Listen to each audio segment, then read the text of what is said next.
Salam sejahtera, terima kasih karena bersama dengan saya di Nazilin Unity Channel. Keco di media sosial menyatakan kononnya turun himpunan Turun Anwar dibatalkan.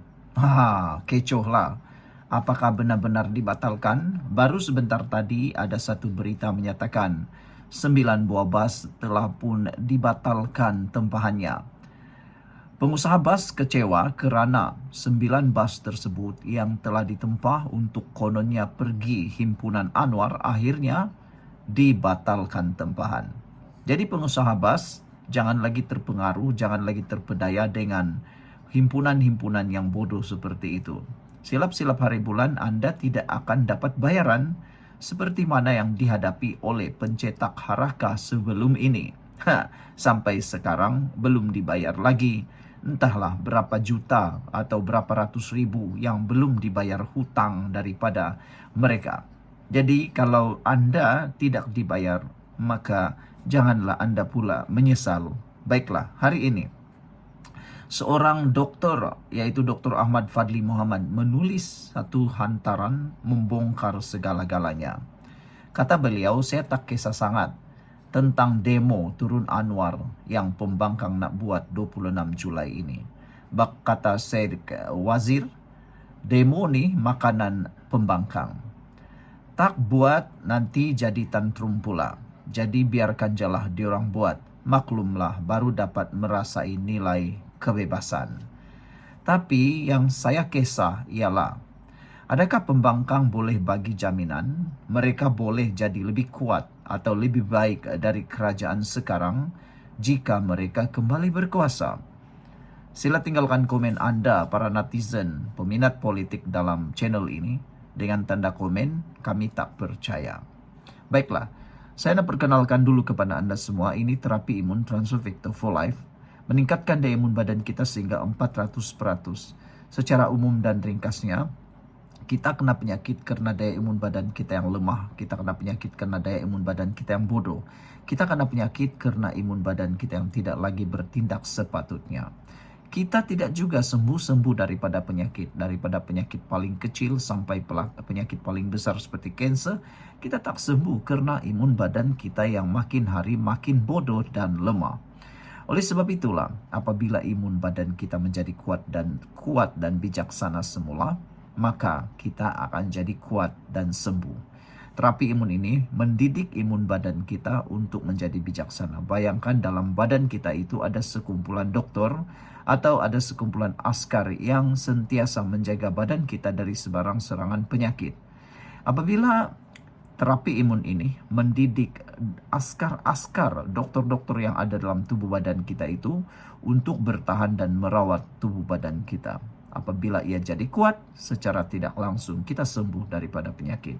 Dapatkannya melalui nombor telefon yang tertera, dan produk ini lulus KKM, diperakui doktor-doktor di seluruh Malaysia, dan halal.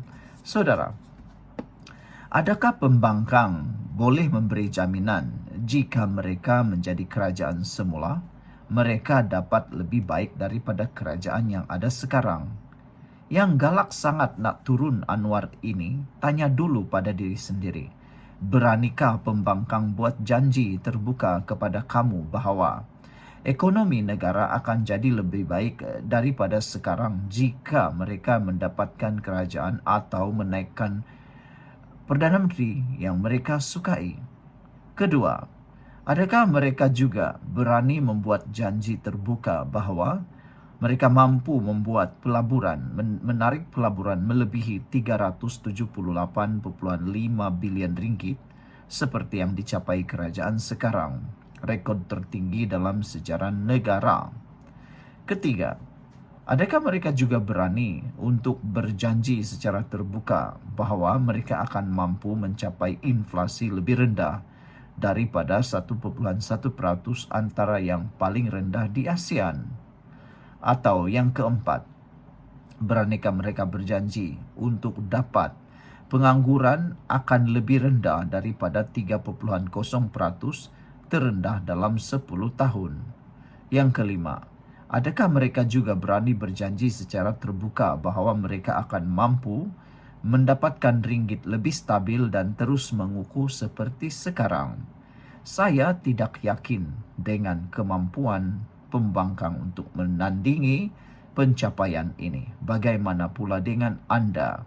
Dan yang keenam, adakah cukai tak akan dikenakan kepada rakyat jika mereka terus berkuasa? Kalau diorang tak berani bagi jaminan, buang masa sajalah demo ini. Retorik semata-mata.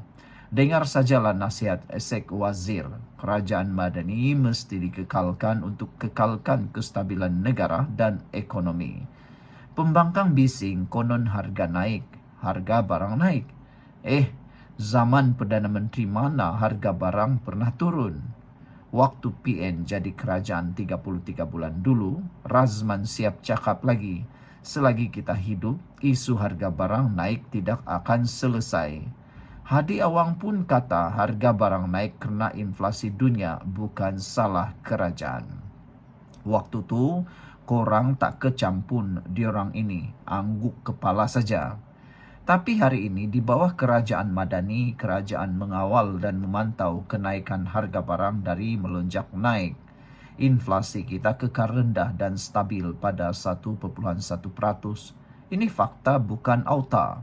Walaupun penyasaran SST dilaksanakan, tiada kenaikan harga barang asasi naik secara mendadak. Lebih melucukan, pemimpin pembangkang yang kuat sangat mendesak Anwar turun ini bukanlah bersih. Bukannya bersih sangat pun. Ada yang gagal urus ekonomi. Anak beranak jadi bilioner, terpalit dengan kes rasuah. Malah derhaka kepada Agong pun ada juga.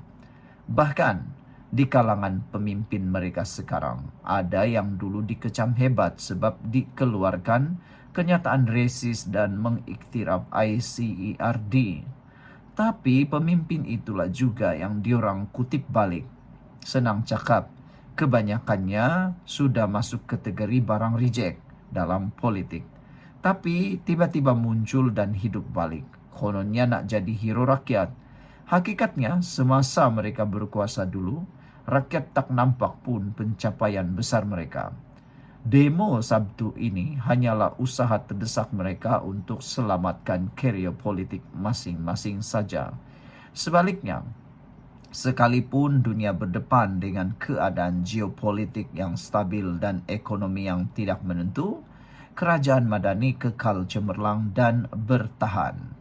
Banyak pencapaian menarik yang dicapai, antaranya pelaburan diluluskan tertinggi dalam sejarah, inflasi terkawal, kadar pengangguran terendah dalam 10 tahun, menjana lebih 207,000 pekerjaan, nilai ringgit lebih kukuh dan stabil serta keyakinan pelabur asing semakin meningkat.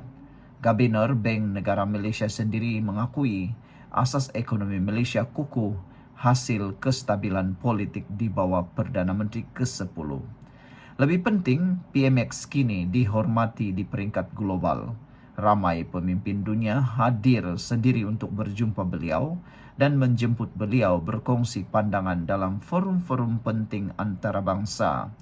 Kepimpinan beliau selaku pemimpin ASEAN sangat dihormati, terutamanya dalam isu Gaza dan isu-isu serantau.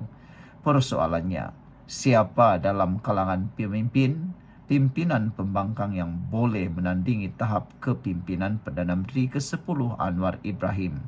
Sampai hari ini, mereka tak berani jawab. Kalau yakin boleh takbir negara dengan lebih baik, nyatakan secara jelas siapa calon Perdana Menteri pilihan mereka. Rakyat pun teringin nak tahu juga, sebab takut juga kalau kena scam. Tapi hakikatnya, pembangkang ini retorik sajalah. Rakyat hari ini sudah matang. Mereka tahu siapa yang bekerja dan siapa yang hanya pandai sembang. Bandingkan saja tahap pencapaian negeri-negeri di bawah Perikatan Nasional dan Kerajaan Madani. Kita dah boleh tahu sejauh mana tahap kemampuan pembangkang hari ini. Satu perkara lagi, ucaplah terima kasih dulu kepada PMX dan Kerajaan Madani sebab bagi ruang seluas-luasnya untuk korang berhimpun secara aman Sabtu ini. Takkan korang dah lupa kalau zaman Atok dulu, jangan haraplah boleh berhimpun secara aman macam ini. Silap hari bulan kena sembur gas, kena kejar Evariu, masuk lokap, gantung universiti. Bab ini pun Atok dah kalah. Macam mana korang boleh cakap Atok lebih baik dari Anwar? Tapi korang tetap percaya dan sayang juga dengan Atok kan? Lantak korang lah. Dengan tanda pagar Kerajaan Madani. Sekian untuk kali ini. Jangan lupa tinggalkan komen Anda.